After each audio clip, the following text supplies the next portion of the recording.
जय शंकर. श्री स्वामी समर्थ. कथा श्री शंकर महाराजांची. सोलापूरला राम जोशींच्या तमाशात चिमाबाई नावाची एक नर्तकी होती. ती अधूनमधून महाराजांच्या दर्शनाला येत असे. तिच्याबरोबर तिची कुत्रीही येत असे. पण एकदा मठातल्या एका गृहस्थानं तिला म्हटलं, तुम्ही येता त्या येता आणि बरोबर कुत्रीलाही आणता, तिला नका आणत जाऊ. चिमाबाईला वाईट वाटलं. पुन्हा येताना कुत्री तिच्या मागे येऊ लागली. तेव्हा तिनं तिला घरात नेऊन बांधून ठेवलं. ती एकटीच मठात आली. महाराजांनी तिला विचारलं, आज तुझी गुलाबी नाही आली?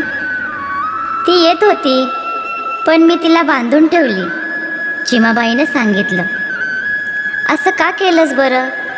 तुझी गुलाबी मोठी अधिकारी आहे. कुत्री कशी असेल अधिकारी? तिला काय कळतंय? तिला सगळं कळतंय. कळत नाही ते माणसाला. उद्या तिला घेऊन ये. जी आणीन. असं म्हणून चिमाबाई तिला दुसऱ्या दिवशी घेऊन आली. तिला पाहताच महाराज म्हणाले, ये गुलाबे ये, अशी आमच्याजवळ ये. गुलाबी आनंदानं शेपूट हलवीत त्यांच्याजवळ गेली. तिनं त्यांच्या पायावर लोळण घेतली. महाराजांनी मोठ्या मायेनं तिला थोपटलं. म्हणाले, उठ बेटा, संपला तुझा इथला वास, उठ. गुलाबी उठली. तिनं महाराजांना 3 प्रदक्षिणा घातल्या. तिच्या डोळ्यातून गळागळा पाणी येत होतं. ती पुन्हा महाराजांच्या पायाजवळ आली.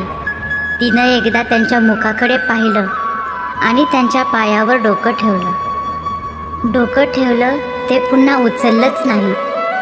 देहाच्या पिंजरातून गुलाबी मुक्त झाली होती. ती शिवपदी लीन झाली. चिमाबाईला रडू आवरेना.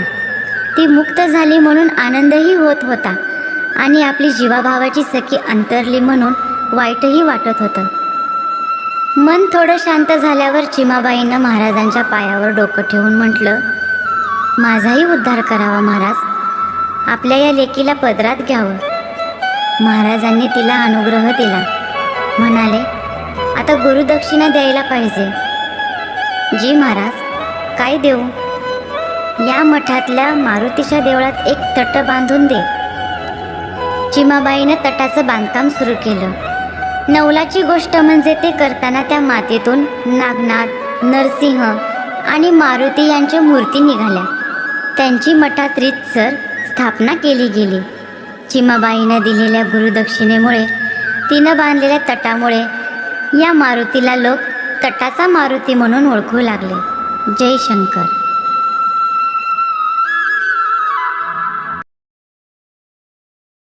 श्री स्वामी समर्थ.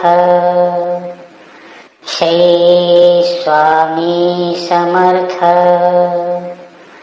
श्री स्वामी समर्थ.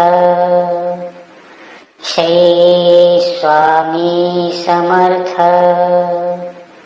श्री स्वामी समर्थ. श्री स्वामी समर्थ. श्री स्वामी समर्थ. श्री स्वामी समर्थ.